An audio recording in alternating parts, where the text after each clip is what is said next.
আমরা গরুনিতায় আখড়ায় যে মডেল মন্দিরটা করব, সেই মন্দিরের আপনার আজকে ওনারা সাক্ষাৎ করতে আসছে নারায়ণগঞ্জের হিন্দু সম্প্রদায়ের যারা নেতৃত্ব দেয় তারা আসছেন, মন্দির কমিটি আছেন। ওনাদের বিষয়টি বিবেচনা করে আমরা যে সিদ্ধান্তে উপনীত হয়েছি সেটা হলো যে যেহেতু এটা ধর্মীয় বিষয়, ধর্মীয় স্থাপত্য অনুযায়ী হবে, সেটা এই মন্দির কমিটি যেভাবে পরিচালনা করবে সেটাই হবে। আমরা শুধু বিল্ডিংটা করে দিব, ওটার মধ্যে কোনো তদারকি বা মালিকানা বা কোনো সিটি কর্পোরেশনের কোনো নামের কোনো বিষয় নেই।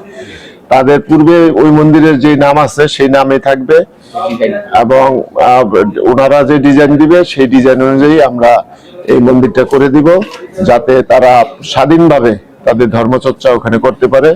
আমরা চাই সকল ধর্মের মধ্যে একটা সৌহার্দ্য, এবং এই দেশ যে একটা ধর্মীয় সম্প্রীতির দেশ, এবং বর্তমান জনাব তারেক রহমানের সরকার, বিএনপির সরকার যে একটা ধর্মীয় সম্প্রীতি বজায় রাখার জন্য যে সর্বাত্মক চেষ্টা করছে, সেটার এই নজির হিসাবে আমরা এটাকে তুলে ধরতে চাই।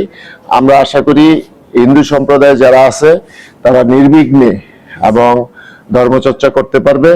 এবং এটা কিন্তু একটা মেসেজটা কি, যে এখানে হিন্দু সম্প্রদায়রা সরকারের পক্ষ থেকে, সিটি কর্পোরেশনের পক্ষ থেকে যেই কাজটা করে দিচ্ছে, এটা কিন্তু বাংলাদেশে একটা উদাহরণ হিসেবে থাকবে। আমরা চাই যাতে এটা করার ক্ষেত্রে আমাদের থেকে আপনাদের এই বেশি সহযোগিতা লাগবে।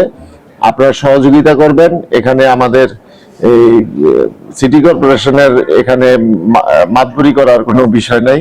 আমরা জাস্ট প্রজেক্টটা আমরা তৈরি করে দিব, পুরো বিষয়টা আপনারা তদারকি করবেন, আপনাদের অধীনেই থাকবে। ধন্যবাদ সবাইকে। ধন্যবাদ।